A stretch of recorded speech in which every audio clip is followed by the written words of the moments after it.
I call this meeting a special board meeting for the purpose of reviewing the survey from school perceptions to order. Would you please join me with a pledge of allegiance? I pledge allegiance to the flag of the United States of America and to the republic for which it stands, one nation, under God, indivisible, with liberty and justice for us. Thank you. Can you please call the roll? Sam Hollingdale. Carl Schwartzy. Here. Dan Butler. Here. Craig Wortman. Here. Julie Napling. Here. Tammy Fournier. Here. David Candyside. Here. Lori Hoffman. Here. Linda Obergrunner. Here. Thank you. So I will go ahead and perhaps turn it over to Jared as we welcome the school perceptions team. Absolutely. When we last met, we talked through some possible scenarios that you asked me to work with school perceptions to maybe look at and design a survey around. I've had a number of meetings with school perceptions, PRA, Sarah Kelly, who I believe is online here tonight as well. We're going to be presenting that to you, that information to you. I know that school perceptions, the people from the school perceptions have a lot of information for you. They did a really good draft so far.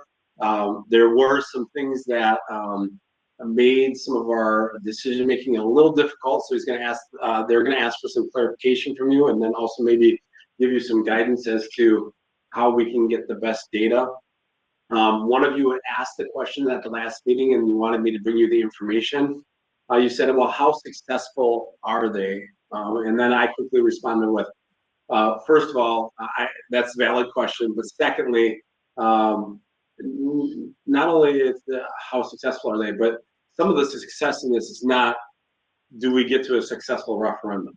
So the success in it is, how can we clearly communicate with our people, right? And how can we clearly get information back?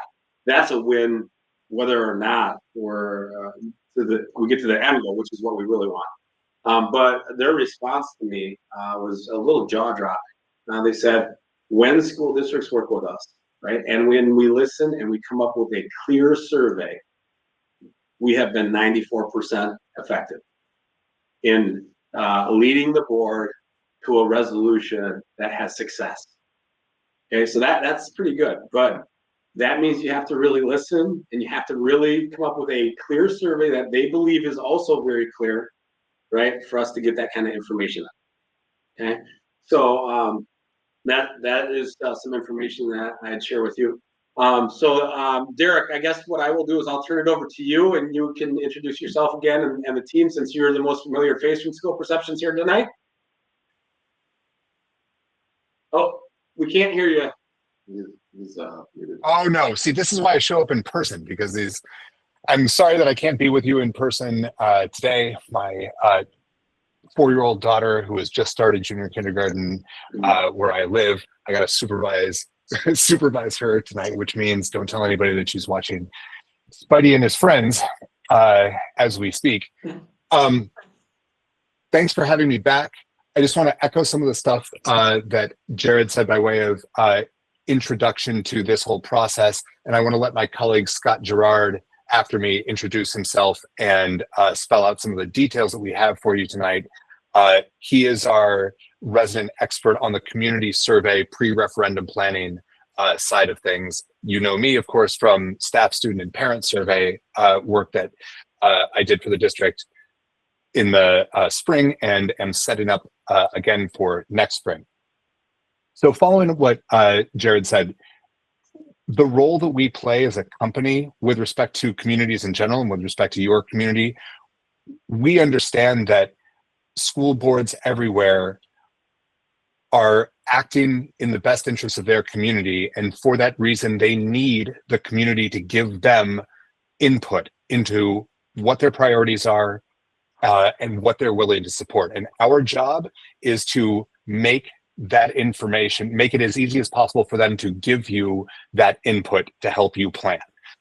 So that's what success is for us. When Jared is citing the 94% figure, it is basically, we are able to, from these community surveys, estimate for school boards, your community, given the options that are in front of them, your community indicates that if you go forward with, say, option B, this referendum is likely to pass. And 94% of the time, we are right about that.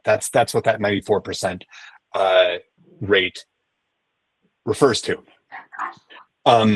So I wanted to sort of frame up the conversation tonight that way. We do have some feedback for the board to consider, but every piece of feedback that we have is geared towards how can we make the decision points that the community faces as clear to folks as possible so that they can give you information that you can rely upon as you go forward deciding what the best thing to do for the district is and as you engage them in conversations going forward. So let me turn it over to Scott to introduce himself and show you what we've got right now for a draft to solicit your input on that. Thank you, Derek, and great job teeing up the conversation. Nice to meet you all. My name's Scott Gerard. I'm a project manager here at School Perceptions, and I'm actually going to start by sharing dive in a little more on to what Derek was talking about there and related to our community survey process, the goals of it, why the process has proven effective, and the benefits that we believe come from it beyond just good data, which is, of course, a very important benefit. So are you all seeing my screen at this point? Okay, great. So here we are on September 10th. Oh, there goes the slide. So I wanted to introduce you to your team working on this community survey. Two familiar faces there, myself and Derek. The third face, Darren Sievers, had another meeting in person tonight that he had to drive to, so he's unable to be here, but he's a former superintendent in Slinger, and he actually used school perception surveys to help inform his district about what they could and could not get approved in a referendum. Really valued the data, so much so that when he was done being a superintendent, he came to work with us and help other districts. But it's been really good to have him on the team as we've navigated the early drafts of your survey to give his input as a former superintendent and that perspective as a practitioner. So those are the main folks working on your survey, though we do review it with everyone in our company, really. We've been doing this work for nearly 25 years as an independent education research firm. We conducted over 3 million staff, student, and parent surveys. Of course, Derek has been with you to talk about some of those before. We've also helped about 1,300 school districts nationwide navigate strategic planning and referendum planning processes. So a lot of different experiences there. This kind of lays out some of those benefits Derek was speaking to. So beyond the data, the top thing that we think a community survey does and the benefit that we see is it educates your community members on your needs, the background, how you got here, how you came up with your plan, what the plan is, so that they can, whether or not they turn the survey in, they're going to be educated on it. And that means that down the line, when there's further communications about a plan, if there's a referendum, they have a better understanding of what they're being asked about. And that's really important. Additionally, of course, a survey does gather data. And so that helps you then make a decision on the back end because you can better understand their educational and financial priorities.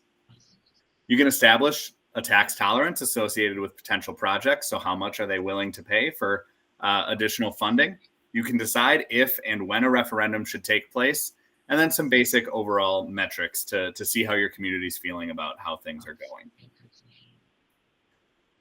The fact is that people are more likely to support a plan if they both understand it and they've had a voice in creating it. And so the survey serves both of those purposes by educating your community and them sharing their voice with you. Our surveying approach is very inclusive, and because of that education piece, we believe that's really important. So we don't advocate random sampling. Some companies do random sampling approaches. We do an inclusive approach where we mail a copy of the survey to every resident in your district. And we believe that's really important because, again, it allows everyone to have the opportunity to educate themselves about your needs and your potential solutions to address those needs, as well as the opportunity to have their voice in creating a plan. No one can come and say, well, you didn't ask me, because the survey goes to every residence. And so you did. And that's really important, so that everyone has the opportunity to have their voice heard if they so choose. So how that works is we actually mail a paper survey to every resident in your district. But on that paper survey is the option for people to respond either online with a unique access survey code, meaning they can only take the survey a single time, or they can fill it out on paper and return it in a business reply envelope. So for folks who want to sit down with a cup of coffee on a weekend morning, they can fill it out in pen and send it in to us. For folks who want to take it online and navigate through it that way, that's an option as well. So we really keep it open for however folks are comfortable. Each survey is highly customized based on your needs and unique situation. And we've certainly been doing a lot of work to get you the data that we think will hopefully help you make decisions. And so we've been working to customize your survey, and we'll get to that draft momentarily. Before we do, really quick, just know that to that 94% piece, after completing those 1,300 projects, the methodology has proven to be highly predictive. And that 94% not only includes when a plan shows that it would be successful and districts take it to ballot, but if a survey shows that a plan would not be successful and a district takes it to ballot anyway, and it is not successful, that means the data was correct and it was predictive survey. So when we're speaking to that accuracy, it just means the data is solid when we're able to write a good survey. As we look through the draft tonight, we want you to be thinking about big picture survey strategy, not necessarily the draft. We don't want to look at every single word right now. We've still got some time before this survey goes to the printer. What we want to make sure we're doing right now is we've got the right tone and message, sounds like Watertown, and that it's addressing the questions you need it to address. So our goal length is about 1,400 to 1,800 words. You'll see right now we're a little above that, so we'll certainly be looking for every opportunity to cut where we to trim where we can, because every 100 words leads to a 1% decline in response rate, and we want to make sure you're hearing from as many members of your community as possible. So keep that in mind as we go through this process later. When we're thinking about what to include, we got to be careful to make sure that folks pay attention to the survey and stick it out, because the average person reads approximately 269 words per minute, and they check their phone every 4 minutes. And their phone is designed to keep them checking it for a long time. So we have about 1,060 words before someone gets sucked into their phone. That means we've got to get them understanding why they should come back to this survey and finish it. So again, really important to keep people focused and keep it tight where we can. We try to use very simple language that your community can understand the concept. As you all know, school finance is not a simple thing in the state of Wisconsin. And so we have to simplify it as much as possible so that folks can understand what they're being asked. Final reminder, we write with you and for you, but not to you. We're writing to your community, who again is not at these meetings, is not taking part in these conversations every week or every other week. So they need it, again, to be a little more simple. We want to write it in a way that you would talk about it if you got asked at the Friday night fish fry or in line at a gas station. You know, what's the deal with this referendum stuff? We want to sum it up the same way you would in line with someone around town. It can't be a marketing tool. It has to be focused on informational pieces of factual information and data gathering. And finally, to that word count piece, when we're talking about how to trim it, there's some things that you might really want in a survey, but they might fit better in an FAQ. So something that maybe isn't absolutely necessary for someone to give you their thoughts on your plan or your potential plan could go in an FAQ that goes on the website that we tease to for folks who want more information. So it's a good way for them to seek it if they so want it. And without further ado, I'm going to bring up your draft. Scott, before we get going on the draft, are there any questions about the information shared to this point? Thank you, Jared. was good. One question, Oh, wait, I'm sorry, what age would be, like, what would be the limit of taking the survey? So the survey does ask a question. We have some respondent information on there. And the lowest age, one of those includes age ranges, and the lowest age on there is 18. So no one below 18, but the highest range is 65 plus. So anyone who can vote, basically.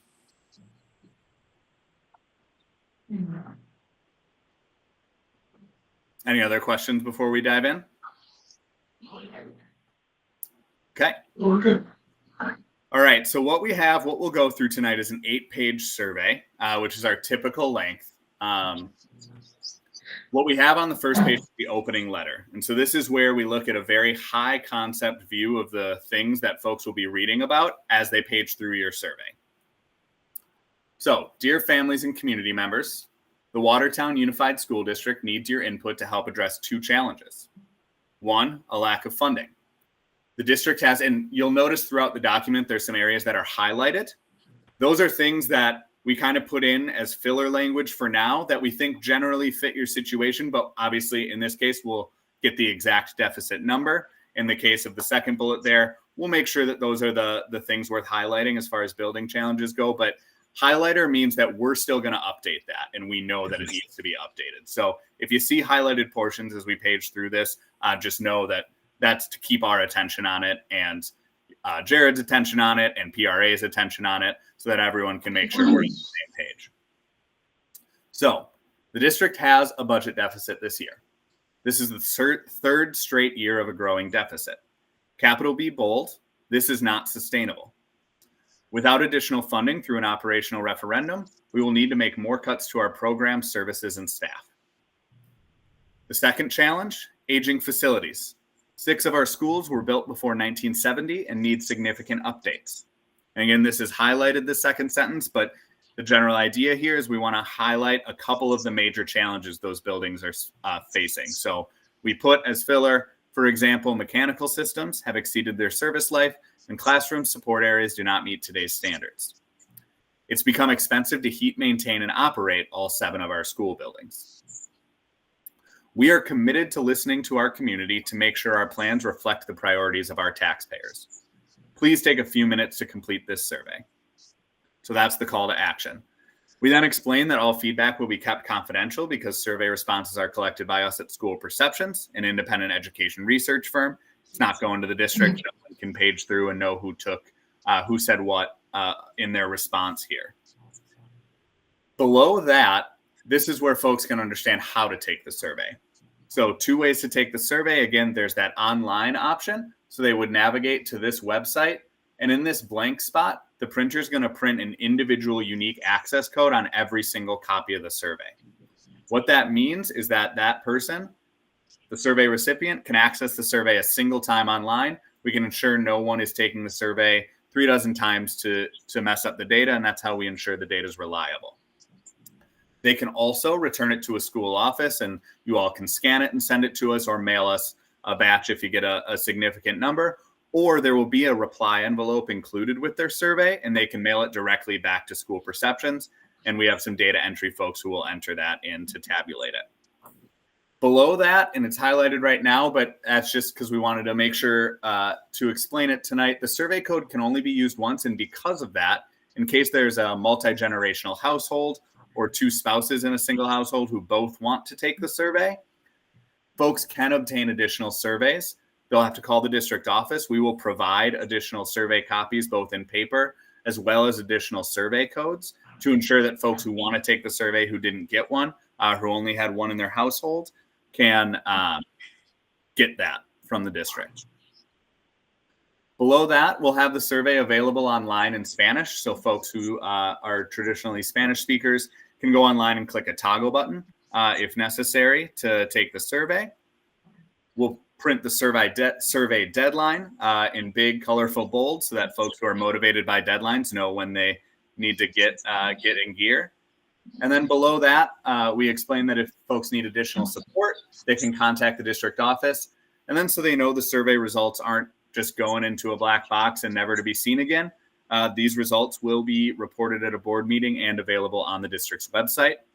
We thank them for taking the survey, and then that opening page is signed by Jared and all of you as board members. Are there any questions on this start to the survey? Quick one, I'm assuming the QR code works as well. Yep, the QR code will take them to this same website where they can enter that individual code. Thank you. Yep, absolutely. Okay. So after we've introduced that, we now move on to some financial background. So we start by explaining to folks that there are two types of referendums Watertown area voters can approve. An operational referendum provides additional money to help pay for daily expenses such as staffing, utilities, and transportation. For some context, so folks have a frame of reference, we explain that Watertown voters rejected this type of referendum in April.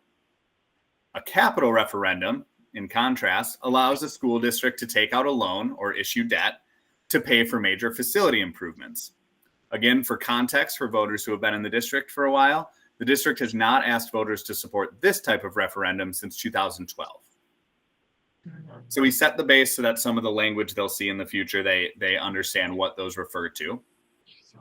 We then cover the recent property tax mill rate trend, and we show how it's dropped from 2020 to last school year. And we compare you to your conference peers in the Badger Conference and the state average. And as you can see, Watertown has a lower rate than all of your Badger Conference peers and the state average. And then we move on to the financial challenges. We start with the state limits the amount of money available to the district from state aid and local property taxes. This funding level used to increase with inflation, but the state ended that in 2009. If that had continued, Watertown would have, based on last year's enrollment, $10.9 million in additional funds this year. That number, the per student numbers from WASBO, and we use your enrollment. If we have the third Friday count this year before the survey goes out, we'll update that number. That's why it's highlighted. We'll just make sure we're giving you your community, the most recent data available there. Second bullet point, student enrollment is declining, but not evenly across all grades. Watertown area schools serve approximately 875 fewer students than we did 15 years ago. This is an issue because the amount of money we receive is based on the number of students we serve. Next, the district is experiencing increasing costs for transportation, utilities, technology, employee compensation, and student services. At the same time, we are not receiving any additional money in state aid this year. The federal government also reduced the amount of money we are projected to receive this year. And finally, a 2018 voter-approved operational referendum previously provided additional funds to help us balance our budget. However, this money expired in 2023. Underneath that list, we kind of put it in context for the state. So these budget challenges are not unique to Watertown. Most school districts in Wisconsin have pursued an operational referendum to help balance their budgets. In response to these challenges, the district has used savings, or the fund balance, to cover the deficit over the past 3 years. We have also reduced the annual budget by $1.2 million and plan to reduce by an additional $300,000 next year. Even with these reductions, the budget deficit is projected to grow. This is not sustainable. Without an operational referendum, the district would need to make further budget reductions, resulting in larger classes and fewer programs and services for our students. Then we ask this question here: would you support the district pursuing a smaller operational referendum than the one voters rejected in April? And this serves two purposes. It measures your community's appetite for an operational referendum with no numbers tied to it yet. So, do they support the concept of an operational referendum? It also, pretty importantly, folks are more likely to read everything that comes before a question. And so it serves as a good reminder for folks to read every bullet point again before they answer the question, where sometimes if there's not a question on the page, they might skim past some of the information. So it serves dual purposes there, again, making sure they're educated on these challenges, as well as getting some data on their general feelings about an operational referendum. Is that any questions on that page? Okay. So then we move on to the funding to support operations. So if the community supports us pursuing an operational referendum, the district developed 3 operational referendum options for feedback. Each option below is less expensive than the one voters rejected in April. So we want to remind folks that you heard them in April and you understand that they said no to that and you're coming back with lower asks. We've got 3 options laid out here. First one, if voters support a referendum providing $3 million each year for 5 years, the district would need to make additional spending reductions to balance the budget, reduce staff and increase class sizes, continue to delay building maintenance, potentially creating expensive future repairs, and move 7th and 8th grades to the high school building and close 3 elementary schools. We explain below that list the tax impact of option 1. And I know Jared and Sarah communicated that there was some conversation about the amount to use for the tax impact. We as a company really like using the $100,000 number because it allows folks to do the math for their own household. Because you can just multiply it to get to your house's value. So we tend to really feel strongly about including that $100,000 number so folks can do the math for themselves based on their own home situation. We can come back to that later as we finish up the survey. So option 2, if voters support a referendum providing $4.5 million each year for 5 years, the district would, the pretty similar list to the one above, need to make additional spending reductions, reduce staff and increase class sizes, continue to delay building maintenance, but in this case, close 2 elementary schools. So that's the contrast there. And then finally, if voters support a referendum providing $6 million each year for 5 years, the district would maintain most programs and services and maintain most staffing and class sizes. At the bottom, we'll ask which operational referendum amount would you support, and they'll pick which level they would be willing to support at. And then below that, we have a couple open-ended questions, opportunities for some more written feedback. For folks who are undecided or would not support any operational referendum, what are the main reasons for that? And then, is there any other information you need before making a decision? Any questions on that page related to the operational stuff? If you scroll back up to option 3, you didn't say in option 3 that you're not closing any schools. Is that correct? And why did you not say that? We didn't address closing schools or not, because here's what we would have to do. We still have to cut $300,000 because we committed to 1.5. We're at 1.2 this year. We know we're going to have to consider 300,000 more. We can get there a number of ways. One of them would be maybe to close 1 elementary building, right? One of them may not be that. It may be using different staffing models, using different programming models. And at this point in time, we don't have a finite solution for that.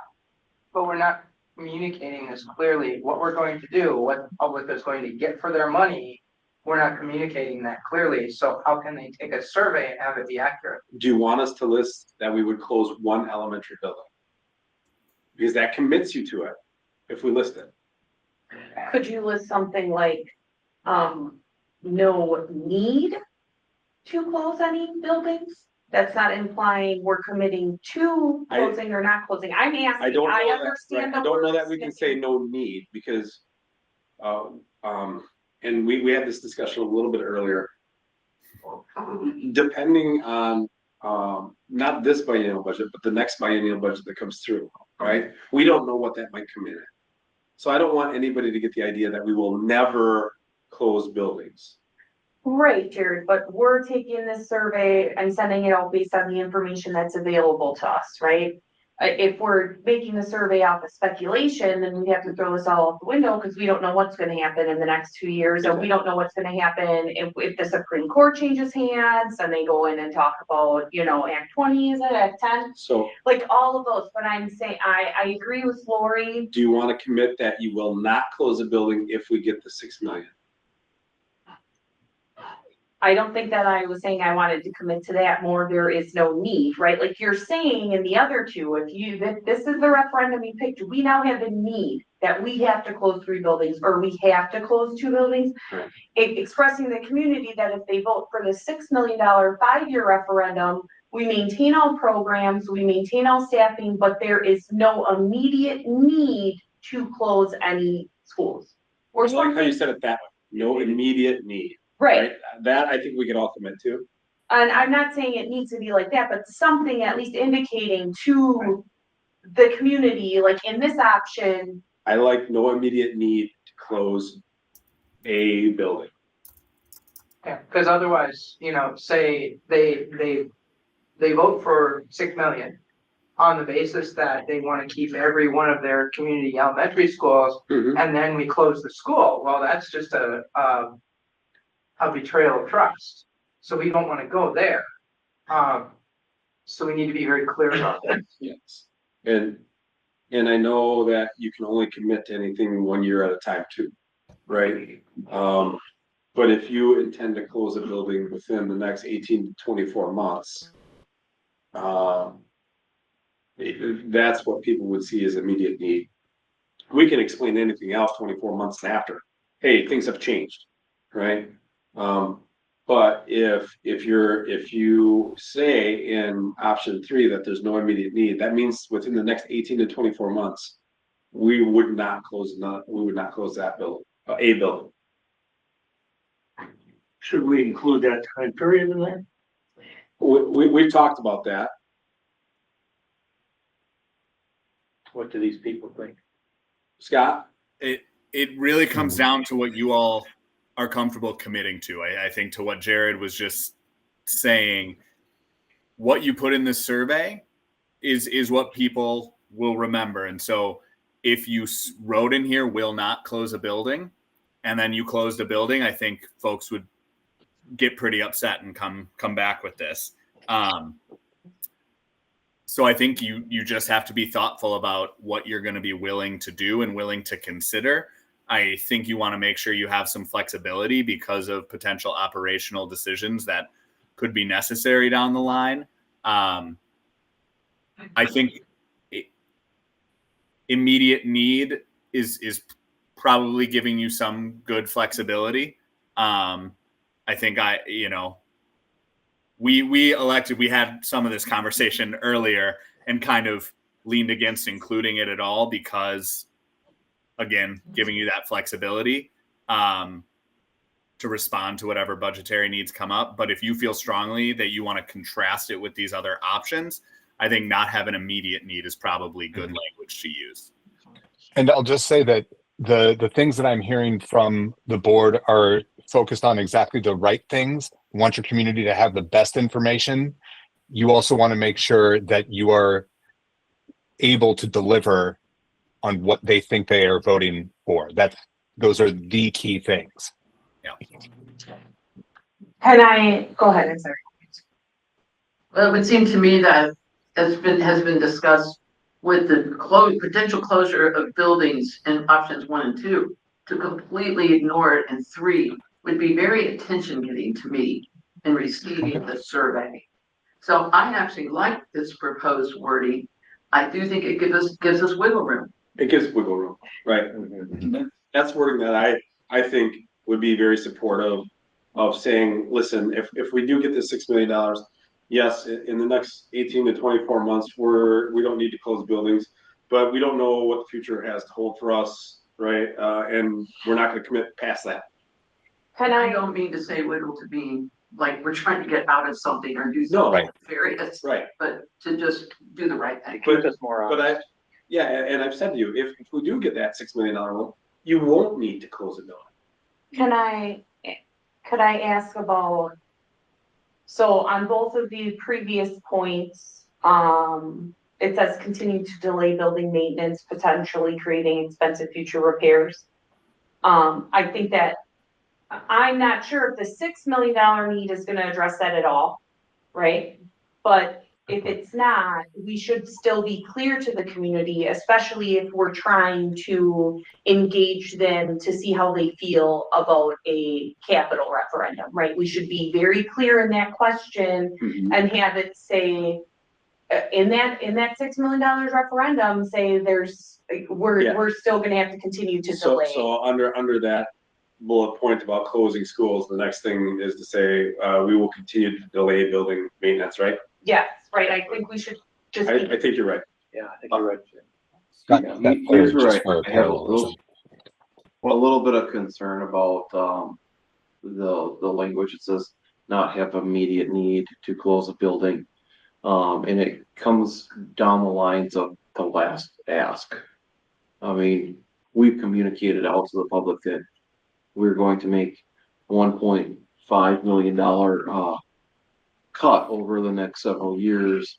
And the closure of a building, potential closure of a building, has no bearing on the past referendum.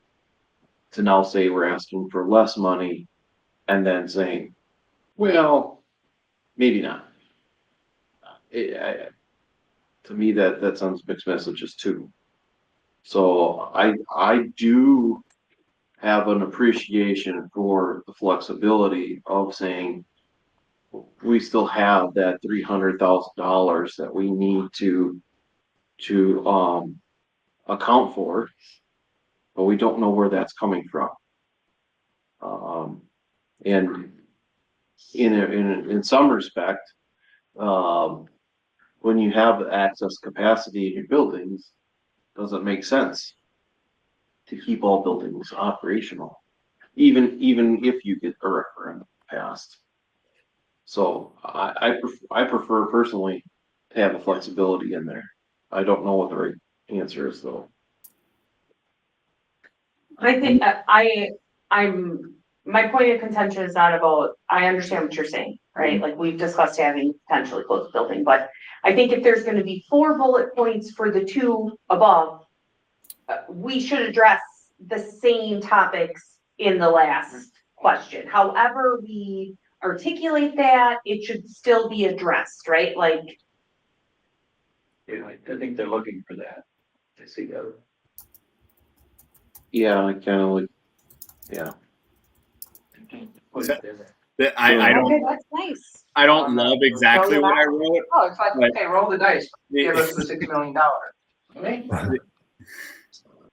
the idea there is sort of highlighting that it gives you the flexibility to make these decisions as part of a larger plan instead of you just have to do it because you have to do it. Again, I don't love exactly what I wrote, but how do you feel about that idea? I personally think it's, I mean, It doesn't say we're closing and it doesn't say we're not closing. It says this does give us time to develop a plan for the future. Like Julian said, the first 2 give us concrete, okay, close a school, close 2 schools, right? The third one, now we're dodging the question. We need to address this directly, or it's not going to be worth the paper it's written on. So you're almost saying we should call the question board and give direction. But I think what Craig brought up is a very realistic possibility. Well, I liked the previous statement that you had in there that said, no immediate need to close the building. Now, you still have, so if you lose a roof on one of those buildings, you're gonna have to make a decision. How about if we said that, if we said no immediate need to close a building and gives the flexibility to create a long-term facilities plan? Or we could do no immediate need to close a building for operational expense purposes or something. There you go. To imply that we won't have to close a building because we don't have the funds to support that building. Right. Right, like if we need to for strategic planning reasons, we're not putting ourselves in a box there. I'm just wondering how school perception feels about that, like, right, there's no immediate need to close any buildings for operational expense shortfall purposes, or however it would be most precisely delivered. Does that make sense? Something like have no immediate need to close a building to balance our budget. That's easier said, right? Yeah. Or easier read, I should It say. is easier, right? Yeah. Basically, the thing to keep in mind throughout this entire discussion is that we're trying to make it as possible. Well, we're trying to make it as easy as possible for the community to tell you what they're willing to support and what they're not. An 8-page survey isn't going to be able to lay out a list of definitive promises that in the level of detail that you will be able to do in the run up to any referendum decision that you have. So this is a preview of coming attractions. You do, just like coming attractions is perhaps the wrong word. You do, as you are concerned with, want to avoid essentially giving people the wrong information, leading them to believe that some things will be possible when they really won't be, or leading them to believe that some decisions will be constrained when they really won't be. But in terms of getting down to very specific things, we want to keep it a little bit above that so that people understand that basically $6 million allows the district to continue doing what it's doing this year for the next 5, if that's what the district wants to do. That period. And the other two force certain changes. I think the wording at the 4th bullet point at this point does exactly what I think most of us are comfortable with. What, are you comfortable with that, Craig? That, it doesn't use the word flexibility, but it's certainly implied in there. Yeah, I think it's a better choice. I just want to limit us. I don't want to box us into a circumstance that, one way or another. That's the balance. Yeah. That wording separates any decision you might make about building closure from the operational needs of the budget. Yeah. What are you gonna say, Dave? Do we have, with this, do we have enough money to take care of those number 3 issues in buildings? In none of these does it address that That's information. what I thought. That's what I thought. So Right. that just is still This hanging, is just operations, Yeah. working through the day-to-day. that's still hanging out there to me. Mhm. Right. This is addressing, these 3 options are addressing need 1, right? And I will tell you, it was really easy to fairly clearly lay out these 3 for the first issue we have. We're gonna get into the second issue, and once you put 2 issues into one survey, it gets convoluted pretty quickly. Yeah, that's what happened last time. Right, and so, I will have, Scott work you through that piece. That might, Yeah, that was just we're- a concern of mine, is that if these, how big of a need is this, that it has to be done no matter what.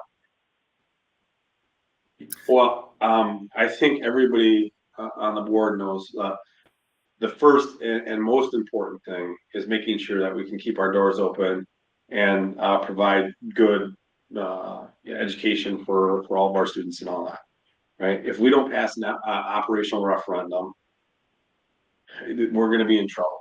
Yeah, I'm not saying, And- I know the difference, I know you have to Right. do one or the other, but I just Right. wondering what's gonna happen to the building if you do this. I will say that the worst thing that could happen that's still beneficial, okay? So it's weird to say that, it's beneficial, but it's the worst of the beneficial, is that we have a question that says something along the lines of, would you approve $30 million to do basic fixes on all of our buildings?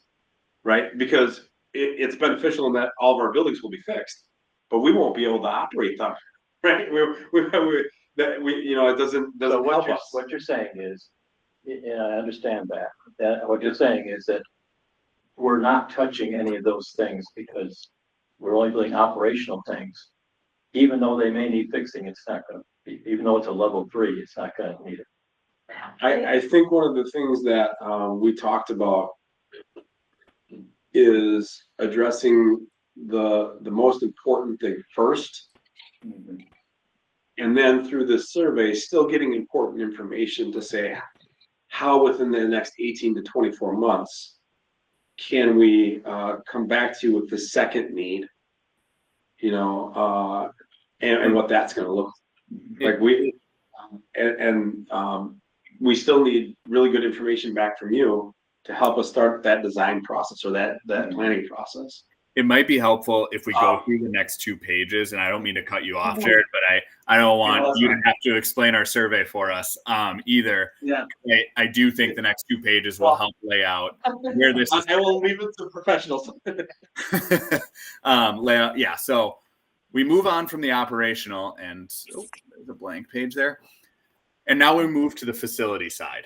And so the first page on the facility side is laying out the facility challenges. Again, you'll notice some highlighting on this page. Oh, Derek, I see you with a finger raised. I'm sorry. I'm still looking at the same page I was looking at. Have you scrolled down or no? I did. I don't know why it's not live updating. Let me stop presenting and reshare it. Okay. Sorry. Thank you for letting me know.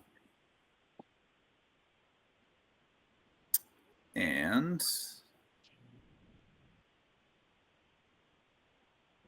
boom. All right, there we go. And we'll see if it scrolls with me this time. So we move on from the operational and transition to the facility. The first thing we want to do is lay out the challenges. So again, you're going to see a lot of highlighting on this page. That's because we looked through your facility study, tried to take some of the highlights, but we're going to trust Jared. We're going to trust the experts at PRA that have really dug into your facilities to help us make sure we're highlighting the right challenges that your buildings are facing. But this is an overview and example of what the page will look like, perhaps with some different challenges and projects on there. But we explained that the district worked with an outside firm to evaluate the condition of our buildings and grounds. This study identified the following issues. We'll have a couple higher up categories like aging infrastructure, inadequate safety, security, and accessibility, and outdated classrooms and support spaces, each with a few bullets below them explaining more about the challenges within that category. After that, we explained that, well, the district budgets for some small annual maintenance every year. However, addressing the challenges above requires significant projects that are too expensive to pay for through our annual budget.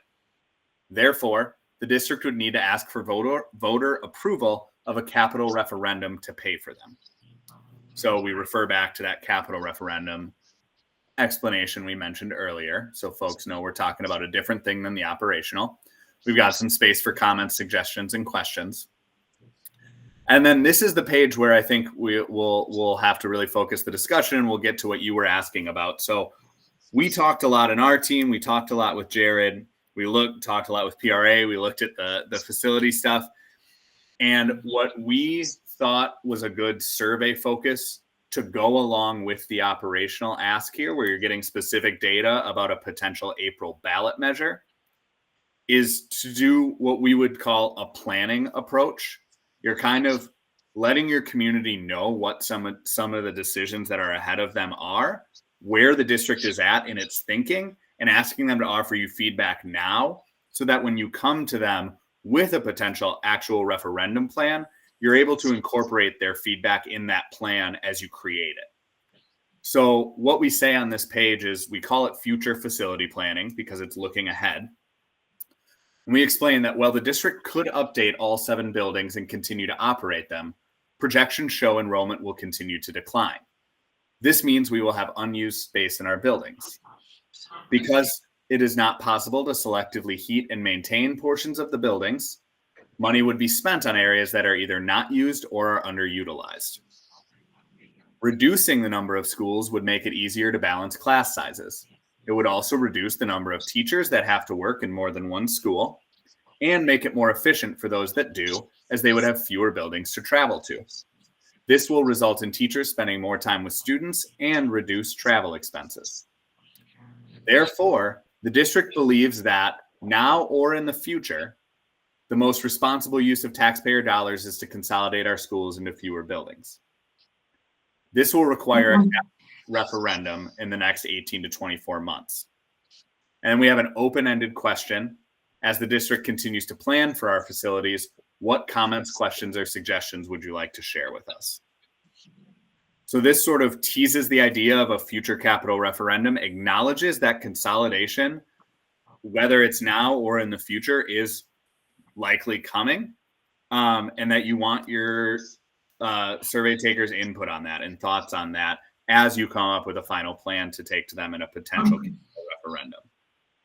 Let me add one thing about why we are advocating for this strategy rather than one that places 3 very concrete and specific operational referendum options with a set of very specific capital referendum options. The answer is, again, our whole goal is to get you very clean data that is reliable and allows your community to tell you what they're interested in, where their priorities are, what they're willing to support. And what we want to avoid at all costs is 2 questions that sort of interact with each other. Perhaps somebody wants like a very expensive capital project that does X, Y, and Z. And for that reason, they're only going to support like the 3 million, like the smallest of the short-term band-aids in the operational referendum. But then if the school board decides not to go a different direction with the capital one, suddenly you don't know how that person is going to vote, or you don't have an idea of what that person is going to be willing to support. So in the interest of trying to get the clearest idea operationally of what the community is willing to support, and then opening the door to feedback on potential capital projects, highlighting that something is coming in the next 18, 24 months. It's not a school district trying to be like, oh, this is just the only referendum you're going to see, and then like concealing that from view, allowing to communicate about the facilities challenges, but then leaving a little bit more open-ended so that you're not in a position where you are locking yourself into 2 interacting questions necessarily on the same April ballot. Although that's a strategy question for the board and not for us. That's that piece. So I'm kind of wondering why not the strategy where you give a little bit of context in the sense of given our current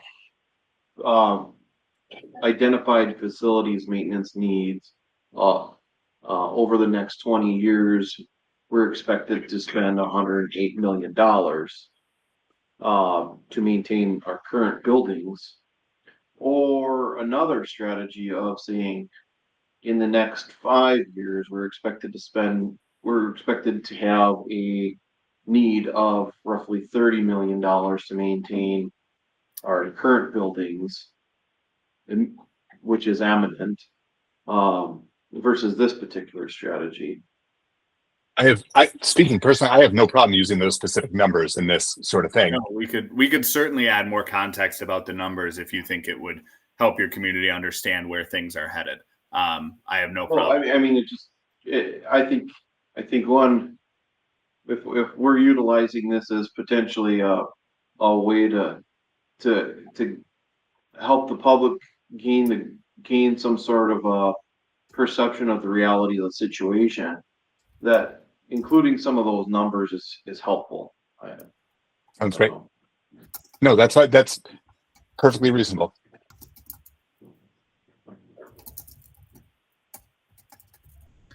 Lori.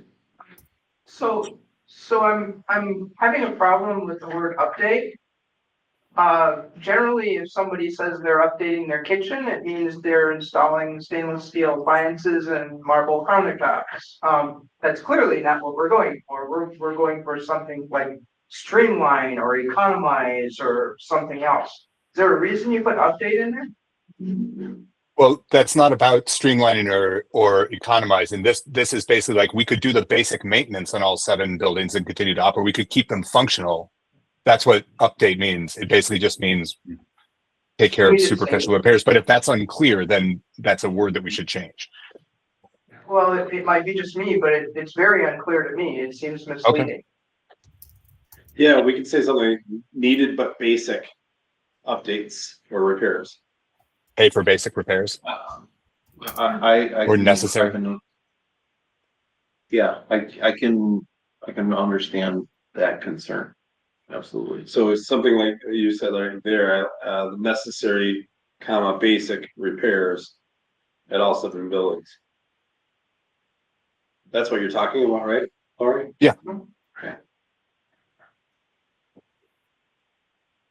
Are you guys okay with the strategy? Yes. Why are we doing 7 buildings and not 8? You're right, it should be 8 if we're including the ESC. Sure. Okay. Yeah, Well, not just the We- school. I mean- Thank you for that. I was Yeah, thinking. we were, I think he was just thinking the school buildings. I A know, lot of people forget that this is a building we have to maintain too. Yeah. so, and that's what I was asking, because Yeah. it's, the numbers that you're talking about include 8 buildings, include system. Right, right. So, But most people don't think of the ESC, so if you say 8, then you have to clarify, because otherwise they're gonna say, well, these people don't know what they're talking about. Yeah, you should say 8 buildings, maybe in front, including the ESC or something like or that. if you wanna leave at 7, you say 7 7. school buildings. 7 school Right. buildings plus. Plus the. Yeah, our numbers included the ESC though. Well, That's a I true. mean, technically, this does I serve. don't think it should be in parentheses, including the educational service committee. I think it should be 8 buildings, parentheses, 1 building B. So it's Okay. clear. 7 schools, 1 and building. Would it be, Or- Yeah. How about that? 7 schools. and- There you go, 7 schools at the ESC, right? Okay, yes. 7 schools, 1 admin building. They'll understand. Makes sense. Yeah, I refrain from calling this the 1 admin building because we do have a school in this building. Right. Yeah, that we serve. Admin/school. Yeah, I know, right? I don't know how I feel about the strategy, back to your question. I'm not saying it's bad. I'm just saying this is new to me, and the school perceptions knows vastly more than I do about surveying a community. I reacted the same way. Okay. I'm like, I Well- don't know how I'm gonna feel about that. I mean, There's a bit of a roll of the dice here in one sense, but I think what was just pointed out is that if we lose the operational referendum, we're in trouble. Yeah.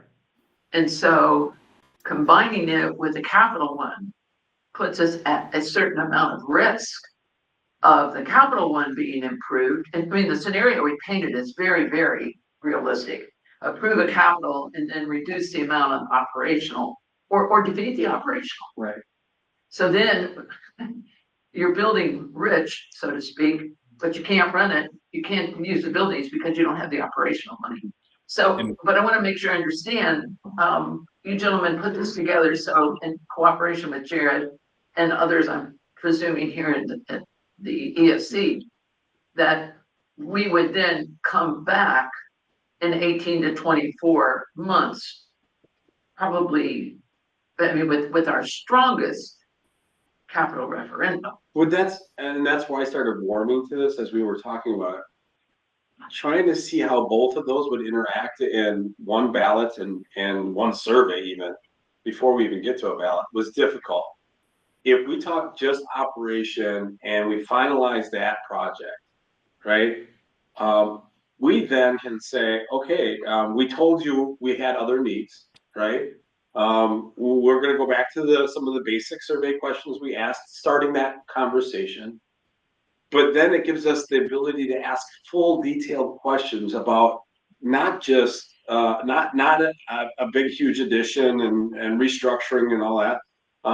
But it will also help us to ask like smaller maintenance type of questions. And if that's all it is, sure, we'll give you $18 million. I just pulled a number out of the hat because that was like the threshold that we found, right, to do maintenance. And they only want to do maintenance on the buildings that, they know that we're most likely gonna keep, like the middle school and the high school, right? And maybe Douglas, let's say. That's where those 18 million are going, and that's what the survey found out for us. We would never find that out trying to do that against this right now. Right. You know what I mean? We wouldn't even be able to present that as, a thing to think about, because it would get convoluted with this other stuff. It's a separate conversation. I think this sets us up for the future. We aren't ignoring the maintenance. We mentioned the maintenance and the building needs and each one of the options. So we haven't ignored them. And then we've put out there for the whole world to know that there's bigger things coming, Right. you know? And rather soon, 18 to 24 months. Exactly. That's, I see, Scott. I actually like it. Can we clarify the question a little? Certainly. Like, as the district continues to plan for our facilities, what comments, questions, or suggestions would you like to share with us about the future image or future, the word's escaping me, Structure? structure of our district or something, so they understand that we're looking for feedback? Like, we don't want their suggestions to be, Just whatever. yeah, exactly. Yeah. We're Administrators stink, man. right? Future organization of our district? No, structure is probably the best word. Future Configuration. configuration. I like Ooh, that. configuration's good. I would say future configuration, and you also want to get to the facilities part, and That is facility. and Oh, that is functionality. facilities, yeah.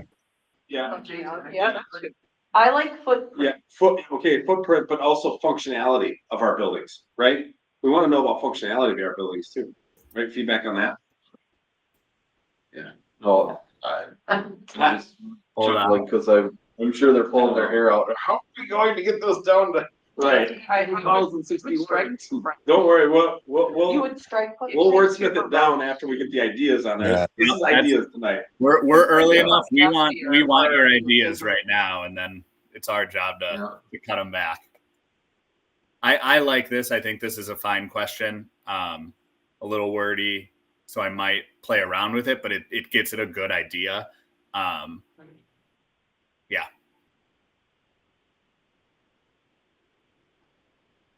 Okay. There is one more page of the survey. It's not that fun, but it's probably the most important on our end for the data to be reliable. This is where we go into respondent information.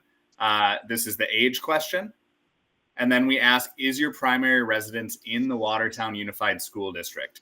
This is key because there's some staff members who likely live outside of your district boundaries.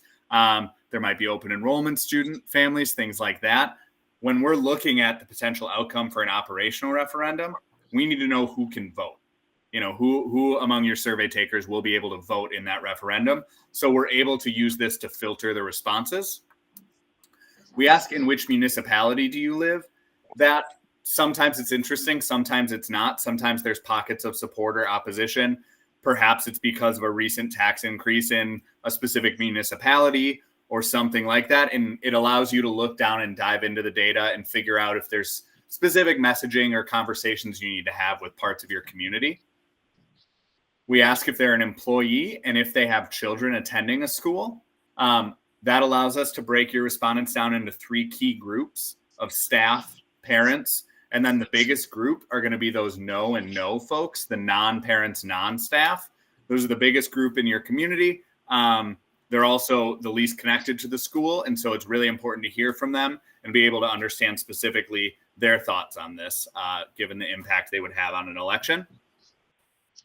We ask a question about how would you like to receive information from us? We'll customize this list. We haven't gone through that yet, but that's just a good communication question, both if there is a potential referendum down the line, how to communicate about that, and in general, how to communicate with your different constituencies and groups in your district.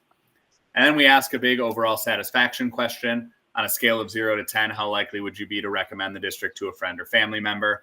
And that's just nice to understand how folks feel about you, independent of the financial stuff. And the 8th page is mostly belongs to the post office. This is where all of the mailing addresses get printed so that they end up in the right places.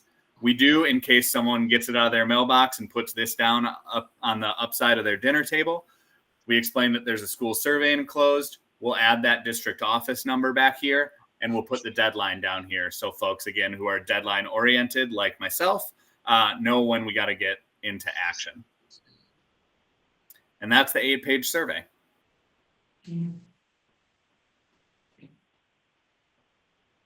Overall thoughts, reactions? I think your survey overall is great. I appreciate the time you put in on it. Yeah, I echo that. Yeah, me too. Thank you. I think it's really important that you said that you would be contacting them a week later or so if they hadn't filled it out yet. They're going back and contacting them to keep filling that out, because they're liable to look at that and say, go away or forget about it. So as I'm working on the next steps. Can I ask a go question ahead. before you go to the Yeah, next step? absolutely. Okay, so we had discussed in a previous board meeting about maybe having board members and administrators go out to the community with like iPads or whatever to have them take the survey, like let's say standing outside Walmart or whatever. And that's fine if that's not doable with the structure of school perceptions. I know that this was just something we were spitballing out. That's probably the next steps discussion. Okay, You're talking, okay, okay, because on our agenda is next steps, right?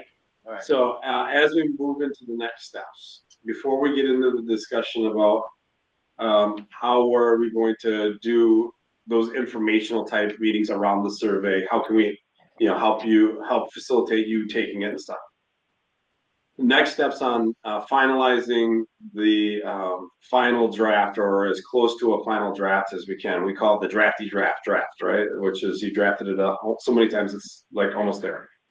I'd like to have 1 or 2 board members that I can work with, to just send ideas that, school perceptions and I, have worked on, right? To say, do you still see this as talking the same, right? Because we gotta cut this down, we gotta, do that, but I also have to be flexible because our timeline is quick. So are there any, like 1 or 2 of you that would be willing to help finalize the drafting of the words? I can do that. I would like to. How about you two then? That's fine, unless, I was looking that way, but I would be good with you too if everybody else is fine with that. Is everybody fine with that? I'm comfortable with that. Okay, then, Linda and Lori, I will, whenever, we get like to a place where we think a really good solid next step, I will then put it out to you and say, just put your eyes on this, tell us your thoughts. Is this more clear, less clear? And do you have suggestions? Right, and then I'll be able to take it back to them, but it's important that we are as flexible as we can be in getting things done as quickly as possible to meet our timelines. So I just wanted to circle back on one particular item, which was we as a board had a conversation with PRA, and we had provided 3 options for questions to be considered for a survey. And some of those questions, some of those options are different. And I just wanted to make sure that the board was aware of that and comfortable with the rationale behind why that is. So if you wanted to circle back on specifically one of the options was, like, I think it was like a $3 million referendum that would incrementally progressively go. Yeah, thank you for bringing that up. So, we had a question that you talked about that started low and then incrementally stepped up.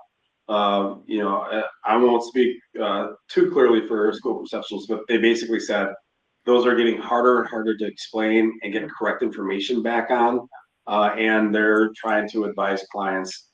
If it's hard to explain in a survey, it's going to be even harder to explain if it actually happens through the survey to be one of the options to explain as a marketing tool. And so there's like, put ones in and tell them what will happen if they choose those. And that's clearer, a lot clearer. So that's why we moved away from that option. Any questions on that? Good question, because I wondered the same thing. And then there was some other facilities pieces that we talked about, right? That would also help us operationally, because we would have the room or movement to go into a different structure. And even if we didn't pass an operational referendum, it would be like a short-term Band-Aid. For instance, the adding the middle school onto the high school, right? We would save money in restructuring the rest of our buildings, closing some buildings and doing that. But again, we felt like if you started to introduce something that was a capital type referendum with these other three, that would be distracting, and we still may have that as an option through our basically what's going to happen, and this is part of the moving forward. If things happen appropriately and we get information back from the survey leads us to drafting a good question, and if that question passes, we are going to be on to the next survey, which is around our facilities that we told them within 18 to 24 months we're going to talk to you about, right? So we're going to get to the facilities part anyway, right? And in better detail with better questions that are only capital. That was school perceptions, thought or discussion points for us to think about tonight. If I may, Jared, I just want to say that a little bit differently, which is that it's not my worry personally. It's not that a capital question would be distracting. It's that a capital question would lead to unreliable data on the operational side. If I'm a voter and I'm like, oh, great, here's a capital option that I know will long run save on operational costs, I'm just going to say that I would support like the $3 million option and say no to the other two. And then when it comes to the ballot, maybe that capital option isn't there. And now I don't know how that person is going to vote. Like as a school board, I have no idea what to expect from the operational referendum. That's why we don't want to put these two pieces that are related to each other on the same survey. Why wouldn't we ask them if they voted last spring and if they intended to vote this spring? So sometimes questions like that can turn people off of actually taking the survey. It's also sometimes unreliable data, because sometimes if there's a social pressure around something like there is with voting that feels like it's the right thing to do, someone's just going to say, yeah, I did it, because there's no consequence to saying no. So we haven't found the data useful, I guess. We have done that in the past, and the data just ends up not really being useful. So at one point, gentlemen, in here, you referred to the April 2024 referendum. Is it possible for you to bring that back up for us? I'd like to look at that. I do have a question related to that. Yes. Sorry. No. This is why we're here. All right. Is this what you were talking about? It was the actual I was question, after, I want the part where you said, that you ask them a question about would they vote for a referendum that was less than the one that was defeated. There are two parts here. Yeah, that one. Okay, so, first of all, I would put a date of April 2025 on there, but here's my bigger question about that. I don't know that I necessarily remember accurately what that referendum amount was. What was your reason for leaving the amount off there? Because in this one, it's sort of unrelated to the numbers, the specifics of the numbers. This one is about, would you support the district, whatever, the principle, I guess, of returning to the ballot with an operational question that's smaller than whatever was on that April ballot, whether you remember it or not. We don't necessarily want them to connect it with that exact amount. It's just the idea of a smaller question than they were previously asked. The other thing to keep in mind about the April referendum is that the minute we start getting into these specifics, it's going to defeat the clarity issue. So like the April referendum was a 7-year recurring referendum, and all the options that we're talking about are 5-year non-recurring referendums. And to try to, like, if you imagine that question trying to get into those details, like that becomes something that's going to raise more questions for people, then it helps clarify them. I needed to know, thank you. I guess I would ask, what if you happen to be reading this as a constituent that says, yeah, I supported the past referendum, and and I almost didn't think that was enough, and then you check no. Check is no that- for like, yeah. I don't know. I'm just asking. Can I? Tammy? Okay, so I'm gonna weigh in on this as well, because I had the same question, Julie. And I am not the expert by any means, but usually to influence people, you set the stage that you had asked for something larger, it was rejected, and they almost feel like they're doing you a favor when you present them a lesser pressing or a lesser amount, right? So I'm not saying in the question, but is there any way in the statements above where it said we did go in 2025, the April 2025, 7 million indefinite referendum was denied? Just because when I read the question as a constituent, if I wasn't in this meeting deciding it, my first question would be, well, what did they ask for last time? Oh, I'm gonna go online, I'm gonna see what are they asking for? What kind of concessions are they making to make this an easier give for me? So but again, I'm not the expert, so I understand about you saying that it could, distort the data or muck the waters unnecessarily. But I think giving that number readily in the beginning of the survey, so they have a frame of reference of what concessions we've made to accommodate their comfort level might actually be advantageous for us. Scott's adding that language, right? Just an additional bullet point under the 2018 voter approved operational referendum.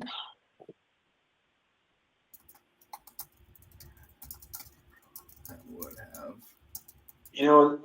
Instead of doing it there, we already have above, Scott, where you talked about the definition of operational referendum that was rejected.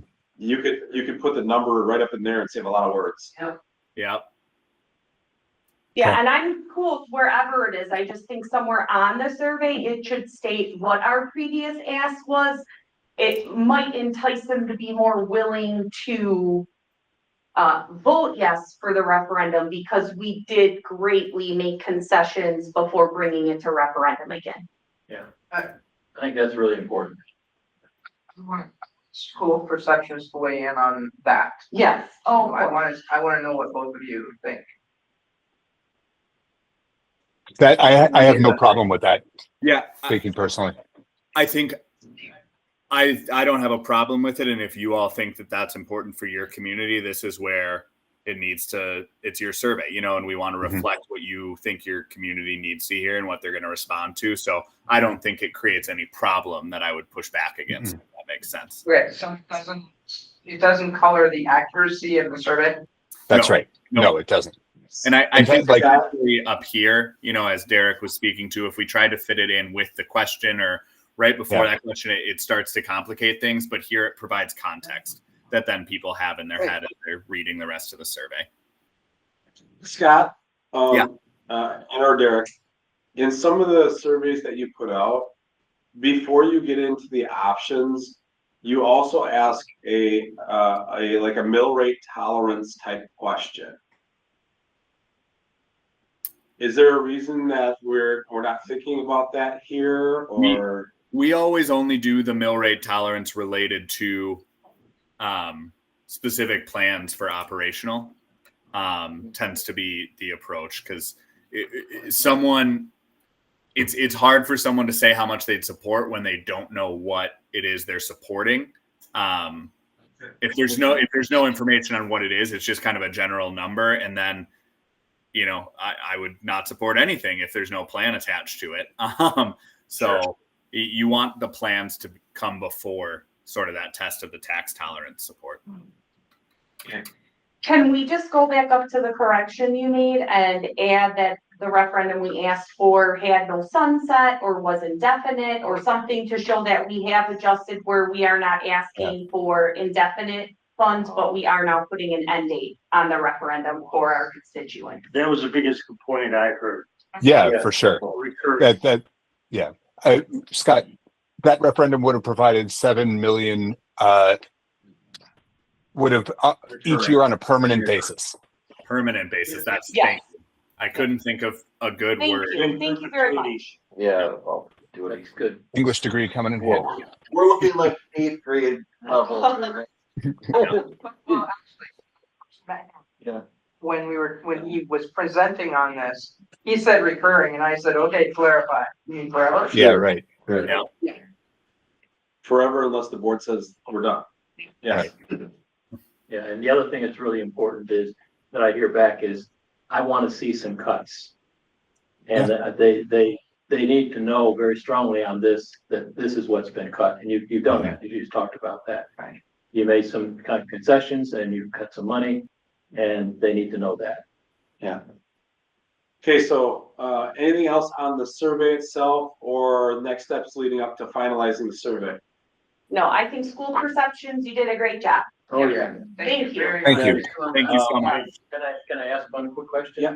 Sure. Is there a page limit on this? Is your target? So our surveys have to be either 4 or 8 pages. For how they're printed, I'll try to explain this over video.